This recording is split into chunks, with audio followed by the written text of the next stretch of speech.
삶. 오늘 함께 봉독한 로마서 8장 21절로 26절의 말씀 가지고 열매 맺는 삶이라는 제목으로 함께 말씀의 은혜를 나누겠습니다. 어떤 열매를 기대하고 계십니까?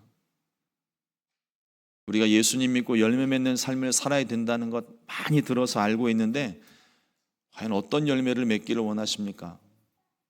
열매 맺는다는 건 또 어떤 의미가 있을까요? 오늘 말씀을 통해서 이 열매 맺는 삶이 어떤 삶이고 또 우리가 맺어야 되는 열매가 어떤 열매인지에 대해서 함께 말씀의 은혜를 나누려고 합니다. 교회라고 하는 것은 이 사전적인 의미로서는 에클레시아라는 단어를 쓰는데 불러내다라는 뜻입니다. 그러니까 이게 교회라는 것의 의미를 보면 세상에서 부르심 받은 회중들의 모임을 교회라고 이야기하는 거예요. 예수 그리스도를 구주로 고백하여 구원받은 사람, 세상에서 죄에서 구원받은 사람들의 모임이 교회입니다. 그러므로 교회는 함께 모여 하나님을 예배하고 흩어지면 복음을 전파하고 말씀으로 양육받으며 이웃을 사랑하고 섬기는 일을 하는 곳이 교회예요. 복음을 전파하고 하나님 나라를 이루어가는 것이 교회의 가장 큰 목적이고 사명입니다.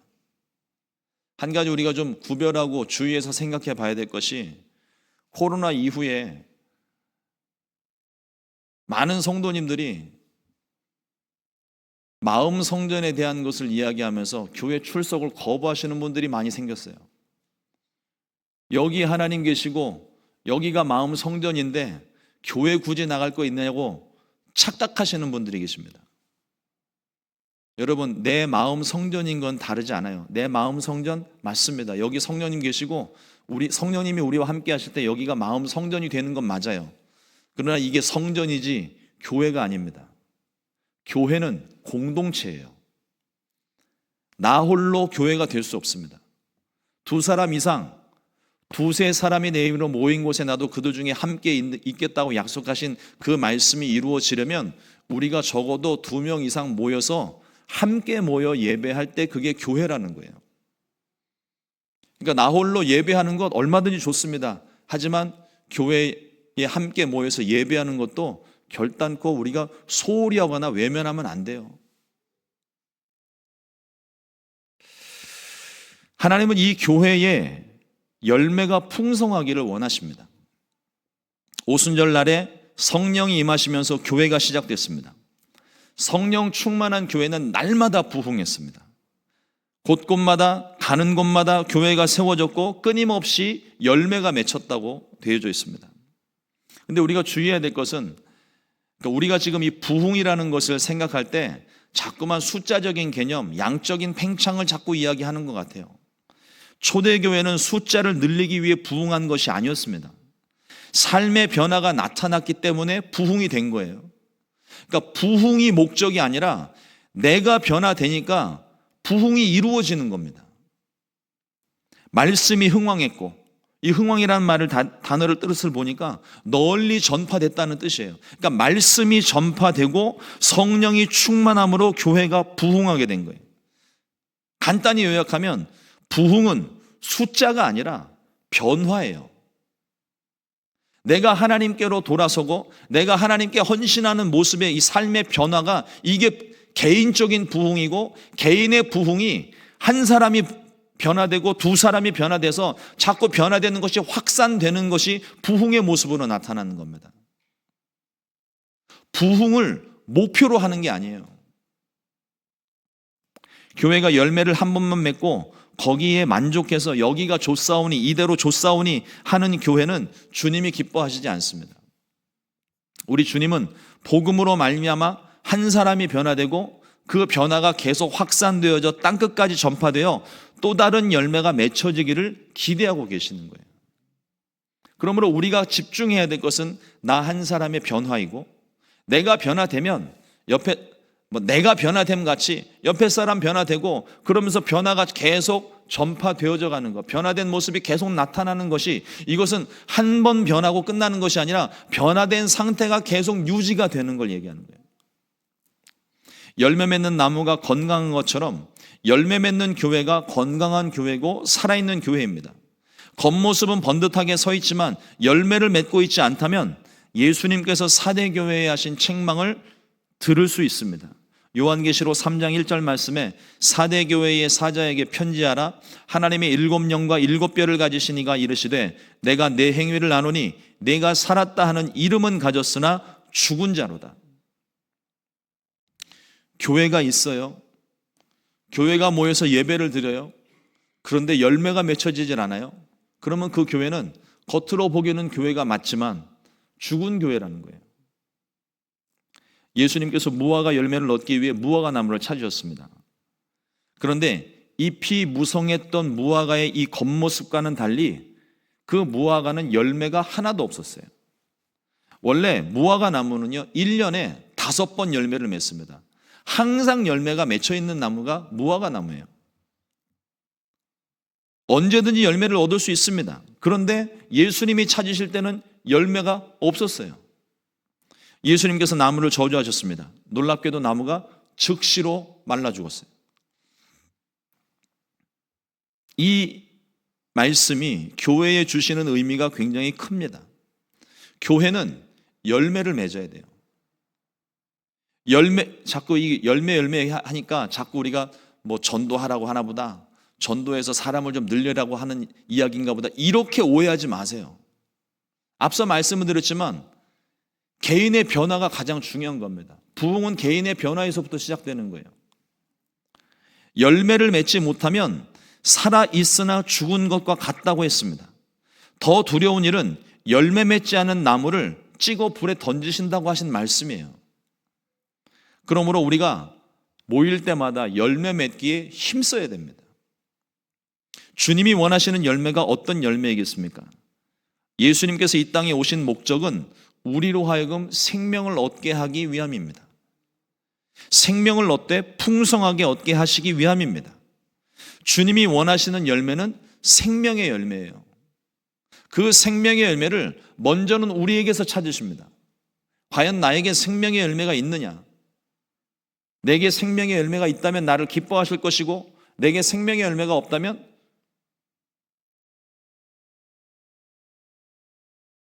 당장에 찍어버리시진 않겠지만 좀 기다려 주실 거는 같아요. 생명의 열매를 맺어야 됩니다. 예수님은 첫사람 아담을 대신한 생명의 열매가 되셨습니다. 또 부활하심으로 말미암아 잠자는 자들의 첫 열매가 되셨어요. 예수님이 열매가 되시고 우리로 하여금 그 열매를 맺을 수 있도록 본을 보여주셨습니다. 예수님은 하나님께서 이 땅에 심으셨던 생명나무이십니다. 요한복음 12장 24절 말씀에 내가 진실로 진실로 너희에게 이르노니 한 알의 밀이 땅에 떨어져 죽지 아니하면 한 알 그대로 있고 죽으면 많은 열매를 맺느니라. 예수님은 이 땅에 심기워져 죽으셨고 부활하심으로 말미암아 잠자는 자들의 첫 열매가 되셨고 수많은 생명의 열매를 맺으셨습니다. 예수님은 이 땅에 교회를 세우시고 또 하나의 열매가 맺히기를 기대하고 계십니다. 한 번의 열매가 아니라 매일매일 언제든지 생명의 열매가 가득하기를 원하고 계시는 거예요. 열매가 맺히되 풍성하게 맺히기를 기대하십니다. 지금도 그 열매를 저와 여러분들에게서, 우리 교회에서, 그리고 이 시카고에서 주님이 찾고 계시는 거예요. 성경에서 열매로 사용된 단어를 보니까 그 단어의 뜻이 붙잡다, 쟁취하다, 빼앗다, 이런 의미가 있어요. 단순하게 열매가 그냥 먹고 마는 그런 의미가 아니라 그 단어 자체의 뜻이 붙잡다, 쟁취하다, 빼앗다, 뭐 이런 의미가 있는 거예요. 저절로 열매가 맺혀지는 열매가 아닙니다. 빼앗아 오는 열매를 이야기하는 거예요. 또 맺는다라는 단어의 뜻을 보니까 운반하다, 가져오다, 이런 뜻이에요. 단어의 뜻을 연결해서 생각해 보면 열매를 맺는다는 말은 빼앗아 가져오는 것을 이야기하는 겁니다. 빼앗아 운반해내는 거예요. 마태복음 11장 12절 말씀에 침례 요한의 때부터 지금까지 천국은 침노를 당하나니 침노하는 자는 빼앗느니라, 이 말씀에 한번 적용해 봤습니다. 천국은 저절로 맺혀지는 열매가 아니라 우리가 목적을 가지고 붙잡아야 하는 열매이고 어디에선가 운반되거나 가져오는 열매라는 겁니다. 세상에 속한 한 영혼, 마귀에게 사로잡힌 한 영혼을 그들의 손에서 빼앗아 가져오는 거예요. 예수님께서 저와 여러분들을 원수 마귀의 손에서, 사망의 손에서 우리를 빼앗아 가지고 오셔서 우리가 생명을 얻은 것입니다. 천국은 끊임없이 공격받지만 그럼에도 불구하고 모든 이들에게 이 생명을 나누는 것입니다. 하늘의 미랄 되신 예수님께서 우리의 모든 죄를 청산하시고 이 땅에 하나님 나라를 주셨습니다. 우리에게 영생을 얻게 하셨습니다. 그러므로 목적을 가지고 우리는 강력하게 예수님을 붙잡아야 되는 것이고요, 척박한 환경 속에서도 우리는 더욱더 굳세게 주님을 붙들어야만 하는 겁니다. 마귀에게 우리의 열매를 빼앗기면 안 됩니다. 포도나무 대신 예수님께서 가지된 우리를 자라게 하시고 우리에게 천국이라는 열매, 영생이라는 열매를 맺게 하십니다. 어떻게 해야 주님이 기뻐하시는 이 열매를 맺을 수 있을까요? 예수님은 회개에 합당한 열매를 맺어야 한다고 우리들에게 말씀하셨습니다. 건강을 위해서 몸과 마음을 관리해야 되는 것처럼 우리의 몸과 마음이 거룩한 열매, 의의 열매, 주님 기뻐하시는 열매를 맺기에 합당하도록 우리는 날마다 회개하고 날마다 돌이켜야 되는 거예요. 하루의 루틴을 한번 생각해 보세요. 하루를 시작하는 매일매일 그 매일의 일들, 매일 똑같이 반복되는 일들, 그 영적인 부분에서 가장 우선시되고 가장 중요하게 반복되어져야 되는 것은 회개입니다. 이 회개를 어떤 행위에 대한 것을 끊어내고 죄를 회개하는 그것만 생각하지 마세요. 매일같이 보혈로 씻어내고 정결하게 하는 겁니다. 저와 여러분들이 하루의 일과를 시작할 때나 하루의 일과를 마칠 때나 몸을 깨끗이 씻고 씻어내는 이유가 뭐예요? 어차피 내일 씻을 건데 내일 씻지. 하루를 거르게 되면 몸에서 냄새 나잖아요. 나의 건강을 위해서, 나의 청결함을 위해서 매일같이 내가 씻고 또 씻듯이 우리의 영혼을 위해서도 매일같이 보혈로 씻어내고 매일같이 정결하게 하는 작업, 이게 회개의 작업이라는 거예요. 꼭 죄를 지은 사람만 회개하는 것이 아니라 보혈로 날마다 새롭게 씻어내는 것이 회개의 과정입니다. 열매 맺기 위해서 우리는 생명 되신 예수님께 붙어 있어야 됩니다. 가지에 붙어 있어야 가지에서 영양분을 공급받아 열매를 맺을 수 있습니다. 가지에서 꺾여진, 그러니까 줄기에서 꺾여진 가지는요, 열매를 맺지 못해요. 영양분을 공급받지 못하기 때문입니다. 순종하지 않으면 열매가 없습니다. 가시나무에서 포도 열매를 맺을 수 없고 엉겅퀴에서 무화과를 얻을 수 없듯이 좋은 나무, 생명나무에 붙어 있어야 생명 열매를 얻을 수 있고 좋은 열매를 얻을 수 있는 거예요. 지금 당장은 주님께 붙어 있는지 내게 생명이 있는지 알 수는 없겠지만 열매를 통해 진짜와 가짜가 분별되는 겁니다. 그러므로 우리는 매일같이 열매 맺기에 힘써야 되는 거예요. 저와 여러분들의 삶에 생명의 열매가 맺힐 수 있도록 날마다 주의 말씀에 순종하고 믿음으로 말미암은 행함이 있어야 주님이 기뻐하시는 열매가 맺혀지기 시작하는 겁니다. 왜 내게는 열매가 없지? 탄식만 하지 마시고요, 열매를 맺기 위해서 내가 오늘 해야 되는 일이 무엇인지를 생각을 해보세요. 여러분, 콩나물 씨루에 매일같이 물을 붓습니다. 그래야 자라잖아요. 아니 어차피 빠져서 그냥 콩나물 씨루가 그냥 거의 물이 그냥 흘러내려버리잖아요. 이걸 물을 왜 주지? 하는 생각을 들 때가 있는데 놀랍게도요, 흘러가버리는 그런 물에 잠깐 적시기만 했는데도 콩나물이 쑥쑥 자라요. 마찬가지로 우리 영에 있어서도 마찬가지입니다. 이거 의미 없는 것 같고 지금 아무런 변화 일어나지 않는 것 같고 그래도 하셔야 되는 일들이 있어요. 매일같이 우리가 기도해야 되고 매일같이 말씀을 묵상해야 되고, 여러분 뭐 새벽에도 주중 새벽 예배 때도 잠깐 말씀 나눴지만 말씀을요 많이 듣고 안다고 해결되는 게 아니라, 많은 지식을 가지고 있는 게 중요한 게 아니라 하나 실천하는 게 중요한 거예요. 여러분 다이어트에 효과적인 방법들 아마 지금 생각해 보시면 한 10개, 20개씩 가지고 계실걸요. 근데 살이 안 빠지는 이유는 그걸 안 하기 때문에 그러는 거예요.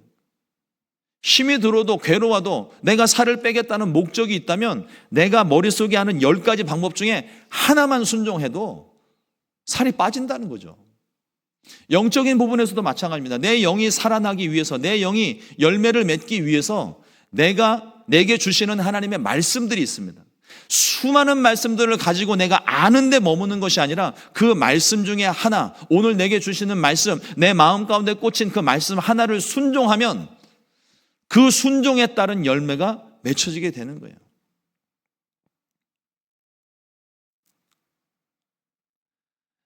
하지만 이것이 우리들의 노력만으로는 맺을 수 없습니다. 성령의 도우심이 필요합니다. 예수님은 부활하신 다음에 가장 먼저 성령을 받으라 말씀하셨고, 위로부터 능력이 비올 때까지 너 이 성에 머물라고 말씀을 하셨고, 세상 끝날까지 너희와 항상 함께 있으리라.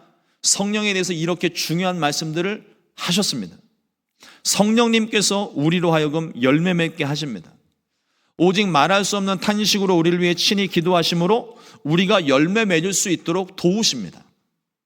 그러므로 성령 충만하고 성령의 인도하심에 순종하게 될 때 우리의 삶에, 우리의 교회에 열매가 풍성하게 맺히는 줄로 믿습니다. 사랑하는 성도 여러분, 우리가 맺는 열매는 우리 눈에 보이고 손에 잡히는 그런 열매가 아닙니다. 로마서 8장 24절로 25절에 보니까 우리가 소망으로 구원을 얻었음에 보이는 소망이 아니니 보는 것을 누가 바라리요? 만일 우리가 보지 못하는 것을 바라면 참음으로 기다릴지니라. 열매는 단순하게 보이는 숫자, 모이는 숫자를 이야기하지 않습니다. 눈에 보이지 않고 손에 잡히는 것이 아니기 때문에 오래도록 참고 기다려야 된다고 말씀하셨어요. 개인적으로 우리가 맺어야 되는 열매가 어떤 걸까요? 예수 믿은 결과로 나타나는 삶의 변화를 말합니다.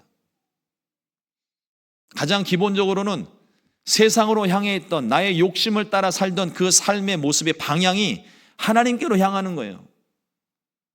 예수 믿기 이전과 이후가 확연하게 달라지는, 당장은 아니어도 점차로 변화되는 모든 변화의 과정이 다 열매입니다. 가장 작은 변화는 말씀을 읽는 데서부터 시작하는 거예요. 또 다른 변화는 기도하는 데서부터 시작하는 거예요. 말씀 읽지 않던 사람이 말씀을 읽는 것만으로도 이미 변화가 시작된 겁니다. 기도하지 않던 사람이 기도하는 것만으로도 한 문장, 하나님 내 기도 응답해 주세요, 한 문장 기도하는 것만으로도 이미 변화가 시작된 겁니다. 당장에는 그게 크게 느껴지지 않아요. 그래서 변화가 일어나지 않는 것 같습니다. 그러나 말씀을 읽는 게 변하고 기도하는 것이 변화예요. 기도 안 하던 사람이, 말씀 안 읽던 사람이 말씀을 읽고 기도하면 옆에서들 이상한 소리들 하죠. 왜 안 하던 짓 하고 그래? 죽을 때가 됐나? 이렇게 물으면 이제는 여러분들 답변을 웃으면서 넘어가지 마시고 답변을 해주세요. 주님 오실 때가 돼서 그렇다고. 그 말 한마디도 변화의 시작인 겁니다. 교회적으로는 또 교회적으로는 열매가 맺혀지는 열매가 또 무엇이 있을까요? 예수님이 주인 되신 결과로 나타나는 하나님의 영광입니다. 숫자적인 부흥을 말씀드리고 싶은 게 아니에요. 그거는 결과로 나타날 수밖에 없는 것들입니다. 근데 우리가 이 부흥이라는 것, 어떤 교회의 성장이라는 것, 이걸 자꾸 수적인 개념에 연관을 시키니까 늘어나지 않으니까 아무런 변화 일어나지 않는 것 같아서 조금 하다가 보면 포기하고, 조금 하다가 보고 안 하면, 열매가 없으면 그냥 때려쳐버리고 하는 일들이 생기는 거예요. 교회가 맺어야 되는 열매는요, 하나님의 영광이 가득히 나타나는 거여야 됩니다. 하나님의 뜻, 다른 말로 하면 하나님의 뜻이 이루어지는 거예요. 내 교회가 아니기 때문에, 주님의 교회이기 때문에 주님의 뜻이 이루어지는 것은 당연한 일이고 교회가 맺는 열매가 되어야 되는 겁니다. 우리 목회자들에게 있어서도 그렇고 성도님들에게 있어서도 그렇고 내가 바라는 교회가 있어요. 내가 바라는 교회, 이런 교회가 됐으면 좋겠다. 여러분, 그건 전적으로 내 교회지 주님의 교회 아닙니다. 주님의 교회가 되어야 되는 거예요. 예수님도 말씀하시잖아요. 내가 이 반석 위에 내 교회를 세우리니. 누가 말씀하시는 겁니까? 주님이 말씀하시는 거잖아요. 그러면 그 교회는 주님의 교회여야 되는 거예요. 내 뜻에 맞춰서 골라서 먹는 재미가 있어서 이 교회도 다녀보고 저 교회도 다녀보고, 이거는요 신앙이 성장할 수가 없습니다. 믿음이 성장하지가 않아요. 그건 내 거에 맞추어서 내가 지금 선택해서 고르기 때문에 그건 주님의 뜻과는 상관없는 일이고 주님의 교회가 되지도 않습니다. 주님이 원하시는 교회를 만들어야죠. 그러려면 먼저는 내 삶의 변화가 나타나야 돼요. 가장 큰 변화는 주님에게로 향하는 겁니다.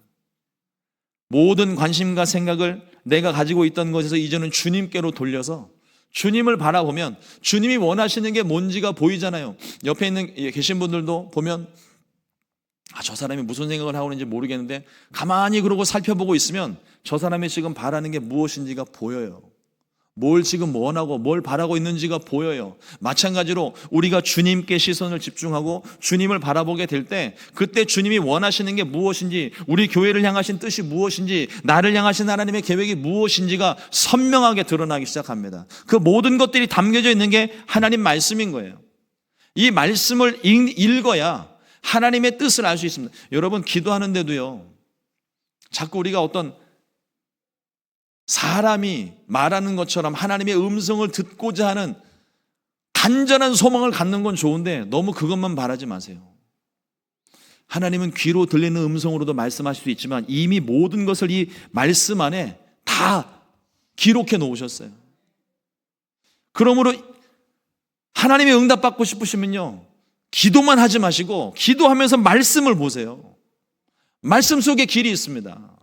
말씀 속에 답이 있어요. 오늘날 너무 세상이 바쁘고 바쁜 일상 속에 살아가다 보니까 말씀이 있는 걸, 시간을 들여서 말씀을 읽는 걸 너무 가볍게 생각하시는 것 같아요. 시간을 들여야 되고 관심을 가져야 되고 좀 더 집중해야 되고, 그래야 하나님의 음성이 들리고 하나님의 뜻이 보이고, 이게 영적으로 건강해지는 것뿐만 아니라 실제 우리의 삶에서도 마음의 평안을 주는데도 말씀을 읽는 게 중요한 역할을 합니다. 로마서 8장 21절 말씀에 그 바라는 것은 피조물도 썩어짐의 종노릇한 데서 해방되어 하나님의 자녀들의 영광의 자유에 이르는 것이니라 말씀합니다. 하나님의 나라가 임할 때 성령의 능력에 힘입어 귀신들이 떠나갑니다. 우리를 사로잡고 있던 모든 권세가 우리의 육체에서, 우리의 환경에서, 우리의 가정과 직장에서, 또 지역에서 모든 묶음을 풀고 떠나가게 됩니다. 그때 주님이 원하시고 바라시는 열매가 맺혀지기 시작하는 거예요. 이러므로 성령 충만하시고 믿음의 위에 굳게 서서 어디를 가든지 누구를 만나든지 가는 곳마다 복음을 전파하시고 자유가 선포되어 눌린 자를 자유하게 하는 사명을 감당하게 되시기를 주님의 이름으로 축원합니다. 지금 눈에 보이는 열매가 없고 손에 잡히는 열매가 없을지라도 낙심하지 마십시오. 주님이 우리에게 기대하시는 열매는요 오늘도 성장하고 있습니다. 단지 눈에 띄는 변화가 나타나지 않을 뿐이지 보이지 않는 가운데 열매는 계속 자라고 있습니다. 성령께서 도우십니다. 반드시 열매 맺게 하십니다. 주님 다시 오실 그날에 주님이 기뻐하시고 칭찬하시는 열매가 풍성한 우리 순복음 시카고 교회 저와 여러분들 될 수 있기를 주님의 이름으로 축원합니다. 기도하겠습니다.